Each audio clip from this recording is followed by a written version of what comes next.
Stock market के returns कभी भी गारंटीड नहीं होते हैं, लेकिन हम एनालिसिस फिर क्यों करते हैं? क्योंकि प्रॉपर रिसर्च करने से हमें एक मार्केट में एज मिलता है, लेकिन रिस्क मैनेजमेंट को हम इग्नोर नहीं कर सकते। Why ESG matters in energy. आजकल सिर्फ प्रॉफिट कमाना ही काफी नहीं होता है। दुनिया भर के इन्वेस्टर्स रिस्पॉन्सिबल इन्वेस्टिंग की तरफ शिफ्ट कर रहे हैं और यहां से एंट्री होती है ईएसजी इन्वेस्टिंग की। ईएसजी का मतलब है एनवायरमेंटल, सोशल और गवर्नेंस, और ये तीन पिलर्स बन चुके हैं नए जमाने के इन्वेस्टिंग के फिल्टर्स। क्लाइमेट चेंज और ग्लोबल वार्मिंग के इश्यूज ने हर जगह अलार्म बजा दिया है। इन्वेस्टर्स चाहते हैं कि ऐसी कंपनीज में पैसा लगाएं जो सिर्फ पैसा ही नहीं, प्लैनेट का भी ख्याल रखती हूं।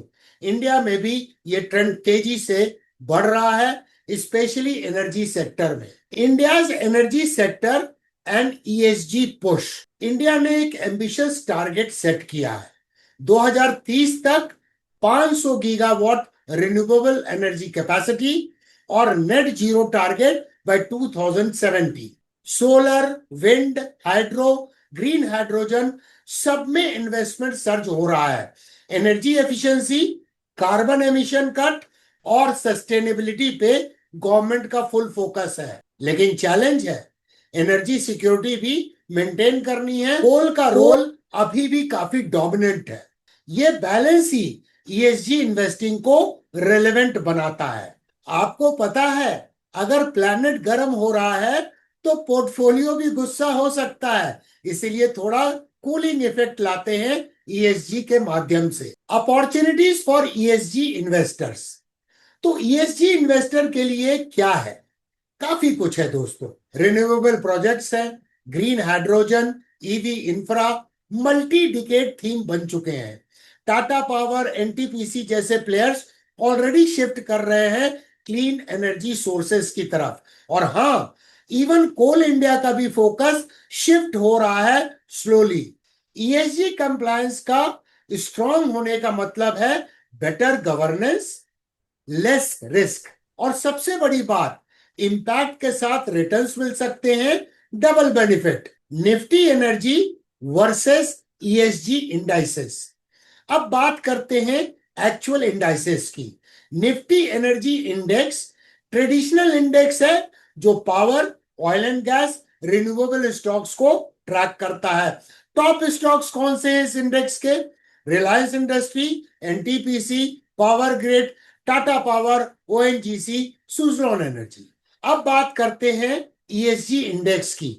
तो इस कैटेगरी में दो इंडेक्स है, निफ्टी 100 ईएसजी इंडेक्स और निफ्टी 100 एनहांस्ड ईएसजी इंडेक्स। यहां आपको समझना होगा एनहांस्ड ईएसजी के कॉन्सेप्ट को। इसमें सिन स्टॉक्स जैसे टोबैको, अल्कोहल को एक्सक्लूड किया जाता है। टॉप 3 स्टॉक्स जो इस इंडेक्स के हैं, ICICI bank, HDFC bank, Infosys, जिनका पुट टुगेदर वेटेज है 20%। और ये इंडेक्स आधारित है ईएसजी स्कोर के अनुसार। ये इन्वेस्टर्स को एक क्लीनर एक्सपोजर देता है। ये इंडाइसेस बताते हैं कि ईएसजी इन्वेस्टिंग एक मेजरेबल प्रोसेस बन चुका है, सिर्फ थियरी नहीं है। Chart analysis. चलिए अब देखते हैं चार्ट्स के ऊपर में क्या सिग्नल मिल रहे हैं। हम लोग ट्रैक करेंगे निफ्टी एनर्जी इंडेक्स को। प्राइस एक्शन क्या कह रहा है ये समझने की कोशिश करेंगे। रिलेटिव स्ट्रेंथ चेक करेंगे निफ्टी 50 के कंपैरिजन में। और आज मैं आपको इंट्रोड्यूस करूंगा चार्ट के ऊपर में निफ्टी 100 ईएसजी इंडेक्स को और निफ्टी 100 एनहांस्ड ईएसजी को, जो 27 मार्च 2018 को लॉन्च हुआ, लेकिन बेस डेट थी 1 अप्रैल 2011 को। क्या आपने इन इंडेक्स का नाम सुना है? क्या आपने कभी इनका चार्ट देखा है? अगर हाँ तो कमेंट्स करके जरूर बताइए। सबसे पहले एक नजर डालते हैं निफ्टी एनर्जी के इंडेक्स पे। ये मंथली टाइम फ्रेम में प्राइस चार्ट है। तो फिलहाल ये इंडेक्स करीब ट्रेड हो रहा है 36,048 के आसपास में। लेकिन हिस्टोरिकल ट्रेंड को पहले देखते हैं। तो यहाँ पर देखिए, ये ट्रेंड लाइन मैंने खींची है, करीब करीब तब से है जब से ये इंडेक्स लॉन्च हुआ था 2001 के आसपास में। यहाँ पे देखिए प्राइस का सपोर्ट है फिर प्राइस ने यहाँ सपोर्ट लिया, यहाँ पर 2020 बेयर मार्केट में ब्रेकडाउन हुआ लेकिन सस्टेन नहीं की प्राइस, फिर से यहाँ पे सपोर्ट लिया, यहाँ पे सपोर्ट लिया। तो इसे हम एक एब्रेशन के रूप में देख सकते हैं। अल्टीमेटली ये एक हिस्टोरिकल ट्रेंड लाइन है जो डायनेमिक सपोर्ट के रूप में काम कर रही है। अब यहाँ पर देखिए इस ट्रेंड लाइन पे सपोर्ट जो लिया तो EMA 55 का भी कॉन्फ्लुएंस था और ये एक कप एंड हैंडल पैटर्न का एक नेकलाइन भी थी। तो मल्टीपल कॉन्फ्लुएंस से ये बाउंस बैक होता हुआ नजर आ रहा है। अब चलिए डेली चार्ट पर ट्रेंड एनालिसिस करते हैं कि रीसेंट टाइम में ये डाउन ट्रेंडिंग मूव में आ गया था और मार्केट स्ट्रक्चर था lower highs and lower lows, और उसके बाद यहाँ पर लोअर लोज बनाने की प्रक्रिया समाप्त हुई, डबल बॉटम का फॉर्मेशन हुआ जिसका ये अपेक्स था और यहाँ पर ब्रेकआउट हुआ। और अब देखिए market structure higher highs and higher lows का है। EMA 55 ने SMA 144 को क्रॉसओवर कर लिया है और SMA 200 को भी क्रॉसओवर कर लिया है, यानी गोल्डन क्रॉस भी होता हुआ नजर आ रहा है। अब एक नजर RS एनालिसिस करते हैं तो ये देखिए इसका RS जो है 0.02 है। इसका मतलब 50 डे लुकअप पीरियड के अनुसार ये निफ्टी 50 को निफ्टी एनर्जी आउट परफॉर्म करता हुआ नजर आ रहा है। अब एक नजर डालते हैं निफ्टी 100 ESG इंडेक्स के ऊपर में। तो इंडेक्स करेंटली है 4954 पे।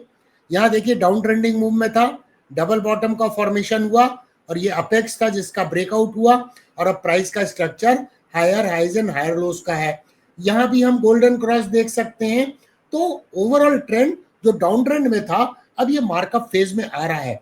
अगर हम इसकी RS एनालिसिस करें तो ये इंडेक्स भी निफ्टी 50 को आउट परफॉर्म करता हुआ नजर आ रहा है। अब हम रेफर कर रहे हैं निफ्टी 100 एनहांस्ड ESG को। यहाँ देखिए डाउन ट्रेंडिंग मूव था, डाउन ट्रेंडिंग मूव के बाद में यहाँ पर ट्रेंड रिवर्सल के सिग्नल मिले, यहाँ भी डबल बॉटम है और डबल बॉटम को अगर छोड़ भी देते हैं तो यहाँ देखिए ये ट्रेंड लाइन को प्राइस का रेजिस्टेंस यहाँ ब्रेकआउट हुआ। अब ये ट्रेंड लाइन सपोर्ट के रूप में काम कर रही है। तो एक तरह से ये राइजिंग नेक लाइन है जो इस inverse head and shoulder reversal chart pattern को रिप्रेजेंट करती है और यहाँ ब्रेकआउट हो गया है। और यहाँ पर भी अगर RS एनालिसिस करें तो ये इंडेक्स भी निफ्टी 50 को आउट परफॉर्म कर रहा है 50 डे लुकअप पीरियड के अनुसार। How to invest in ESG in India. अगर आप ESG में इन्वेस्ट करना चाहते हैं तो ऑप्शंस क्या हो सकते हैं। नंबर 1 इंडेक्स म्यूचुअल फंड्स जैसे SBI Nifty ESG 100 fund, ICICI ESG fund. दूसरा ऑप्शन हो सकता है ETF के माध्यम से जैसे Mirae ESG ETF। Direct stocks भी ऑप्शन हो सकते हैं लेकिन वहां प्रॉपर रिसर्च बहुत जरूरी है। Fundamentally sound business plus valuation check plus growth potential plus momentum. Important point क्या है, लॉन्ग टर्म फोकस रखिए और रिस्क को समझकर इन्वेस्ट कीजिए। Challenges and considerations.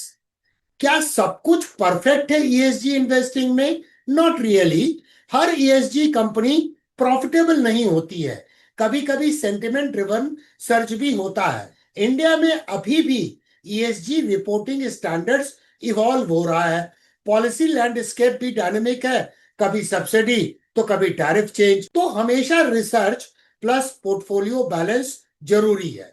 Conclusion, ESG future role. आज का बॉटम लाइन, ESG इन्वेस्टिंग अब मेन स्ट्रीम हो रहा है।